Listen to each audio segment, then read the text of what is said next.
Hello everyone, this is EB the Original Master here, and I am back again with another video game review. Today I'll be reviewing New Super Mario Bros. 2 for the Nintendo 3DS. This is the third installment of the New Super Mario Bros. Series, and the sequel to the first game in the series, New Super Mario Bros. On the Nintendo DS. This game isn't the sequel to NSMB Wii, because that's not how Nintendo wanted this game to be. They wanted this game to be a sequel to the DS game, which kind of makes sense. The whole gimmick in this game is collecting coins. And from the box art, you see Mario and Luigi collecting all of these coins.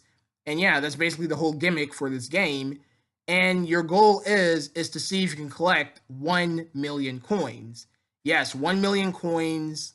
And I'll tell you guys in the end of this video of what you'll receive if you collect all 1 million coins, or if you collect a million coins in New Super Mario Bros. 2. Let's move on to the story for this game. Mario and Luigi are at Peach's castle, about to collect coins up in the skies with their raccoon power-ups. Yes, the raccoon power-up from SMB3, Super Mario Bros. 3, makes a return in this game. And if you guys don't recall, in Super Mario 3D Land, that was the first appearance of the Super Leaf since Super Mario Bros. 3, but in that game, the Super Leaf turned you into Tanuki Mario, which kind of doesn't make any sense. But in this game, it actually makes sense, and it turns you into Raccoon Mario. So yeah, that's pretty interesting.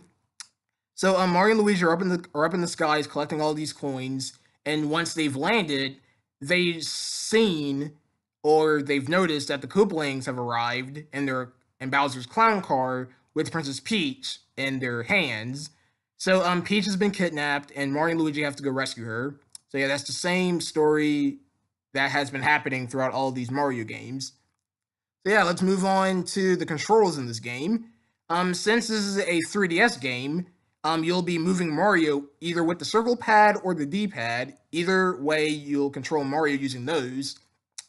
You press A or B to jump. That's pretty simple.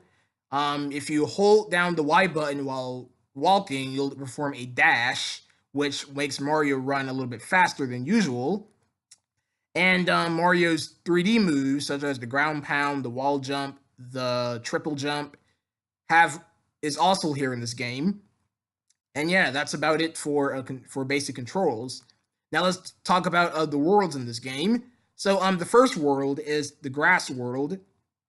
The second world is the desert. The third world is actually a cross between the beach and the jungle, because this game only has 6 worlds instead of 8. That's why they've combined both the beach and the jungle in World 3.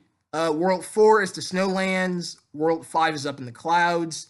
And World 6 is Bowser's lava world.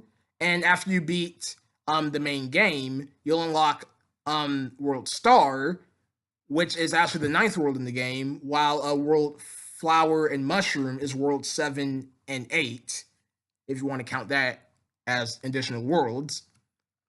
As I mentioned at the beginning of this review, the whole gimmick of this game is collecting coins, and there are actually many different ways you can collect coins in this game. One of the new features in this game is the Gold Flower, which is a new power-up in this game, and if you touch it, you'll turn into Gold Mario. And if Mario throws golden fireballs at brick blocks and enemies, they'll all turn into coins, which you can collect. There's warp pipes that if you throw fireballs into it, it'll spew out coins. There's even switches that you press that spew out coins from pipes. There's the gold brick. If you punch a brick block that has more than 10 coins, it'll turn into a gold block. And if you wear it over your head, lots of coins will pop out of it if you run at full speeds, which is pretty interesting. There's also gold rings. If you touch the gold ring, all the enemies in the level will turn into gold.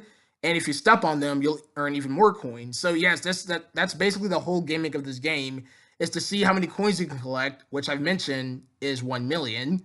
So now we can talk about the boss battles in this game. So returning from NSMB Wii are the Koopalings, which is not special because we already seen them.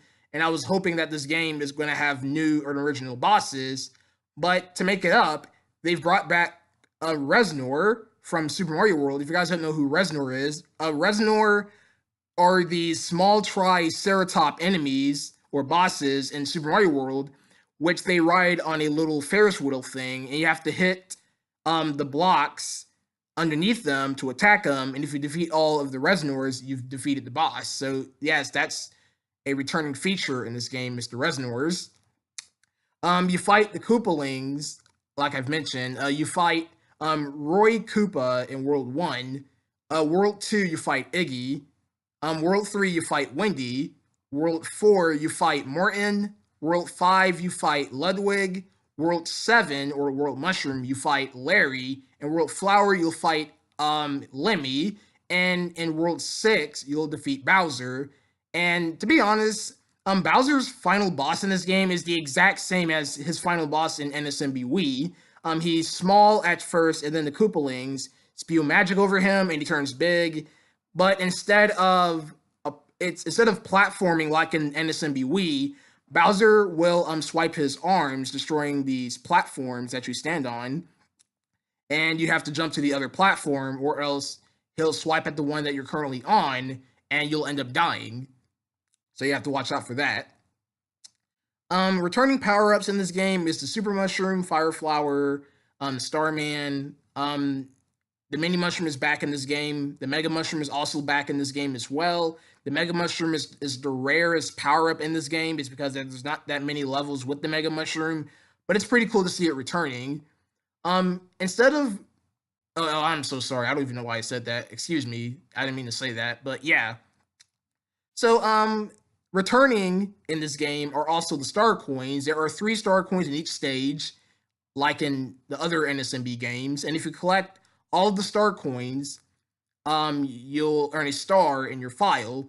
Speaking about stars, here are the 5 star mechanics in this game. Your first star, you must defeat Bowser in World 6. To get your second star, you must collect all the star coins in the game. To get your third star, you'll collect all the moon coins in this game. So moon coins are actually star coins, but they're in the shape of moons, and they're only found in World Star. So they pretty much act the same. There's nothing different between them. The only difference is the looks of them. So moon coins and star coins are the exact same. The only difference is that one is a star, one is a moon, and the moon coins are only found in World Star. So yeah.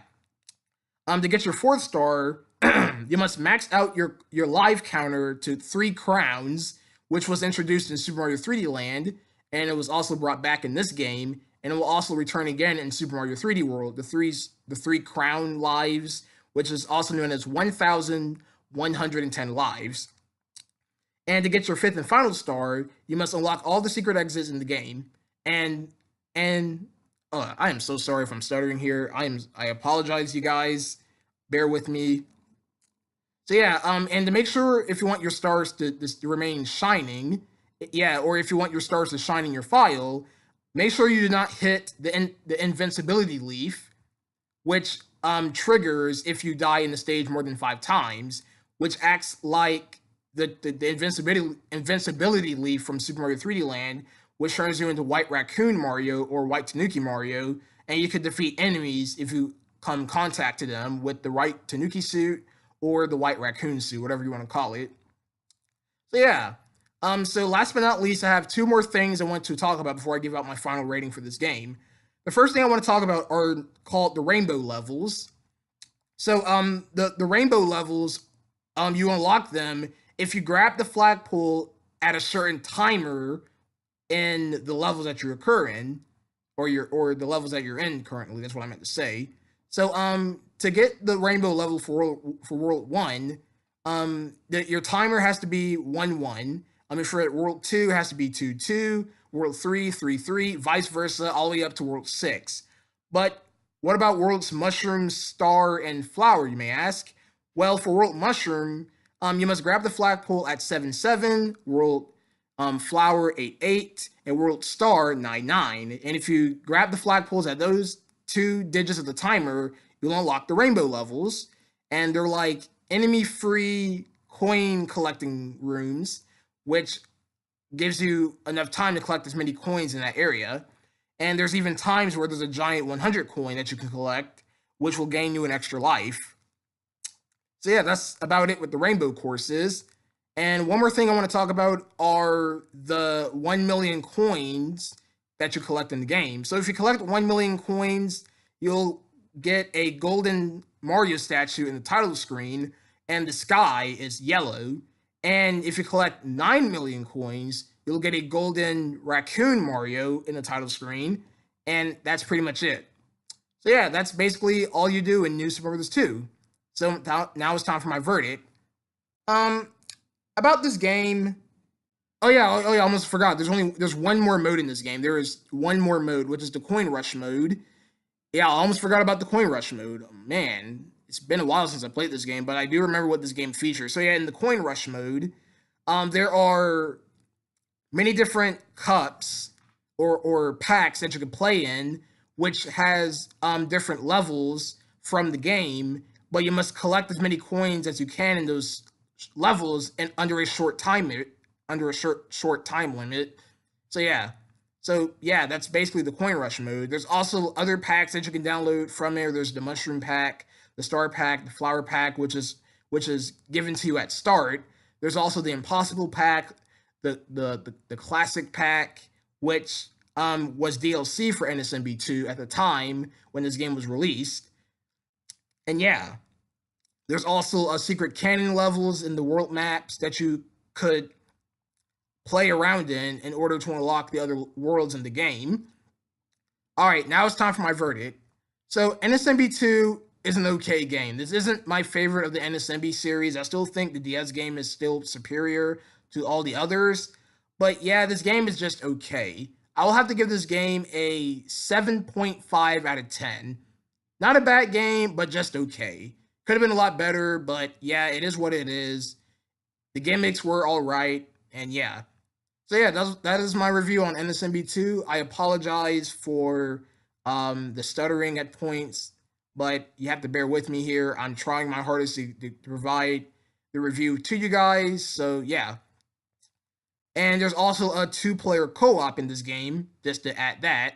If your friend has a second copy of this game and their own 3DS, you could do 2-player co-op in the main story. One plays as Mario and one plays as Luigi, and it pretty much acts the same as the NSMB Wii co-op, but it's only 2 players instead of 4, like in that game. So yeah, that's my review on NSMB2. Thanks for watching, and I'll see you guys next time.